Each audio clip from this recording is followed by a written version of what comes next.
it's going to be May/June when people need to start paying back their bounce back loans. I think, the actual CBILS didn't actually roll out. I don't think they started approving anything till probably June-ish time last year. So that'll be a bit further on. But people have got these loans, and I don't blame them at all for getting. No. We did it ourselves. We got a loan and we parked it. We put it in the bank account. And we did it because we thought, we don't know what's going to happen. We might need this money. Rightly or wrongly, we did that. Maybe we should have actually thought, we won't need this money until we actually need it. So let's not get it. But I think a lot of people just jumped on the bandwagon, as did we. And we went and got them and parked them in a bank account. 12 months on, actually, we weren't hurt that bad. I think we only had a drop of 15% of income in the whole year, which I think is flipping amazing considering. And we actually paid back our loans this week, in fact. So a lot of people are going to be in the same position. So, and it's going to be more advantageous for them to actually pay them off and then look at an alternative cash flow product that's going to help them to grow and flow as they go along, rather than just having a term which has suddenly got to repay and that money's disappearing straight down the drain. They need something, like you say, that grows with them, because obviously as the turnover grows and the more invoicing they're going to be doing and the more cash flow they need. Simple as that. I think, those loans are gone now. The recovery loan schemes come out. I don't know anyone in my industry yet who's even completed one. I know for a fact there's only 19 lenders on the panel compared to where it was 115 lenders on the CBILS.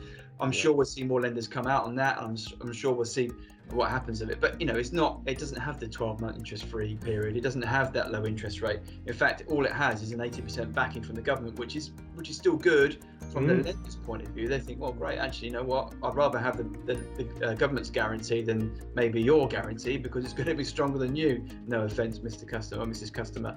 So we'll wait and see what happens. But I don't think there's going to be a clamouring of the recovery loan scheme. Do you? No, I don't. And it's interesting you mentioned about security there, Rob, and everything else.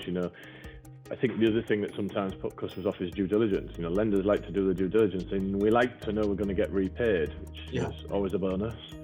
And I think that the way the government has lent the B-bills more than the C-bills. I think that there's definitely been due diligence involved in most of that, which is why I think we've lent, is it 75 billion out, and I think only like a very, very small portion of it is actually C-bills, because most of the companies weren't sophisticated enough to even get the due diligence completed. And I think that the way that people had their £50,000 bounce backs, it was a four box couple of questions, a tick and a submit, and the next thing you knew, tomorrow morning there's 50 grand in your bank account.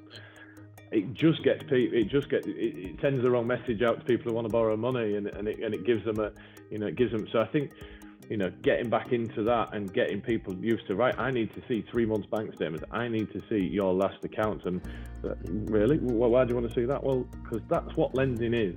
We need to do some due diligence.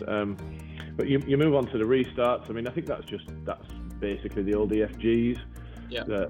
Why would I think they're a good product. I think they're there to help business. Obviously they're very pro business. But like you say, I don't know anybody in the industry who's completed one or even really contemplating doing it sort of from an independence level either.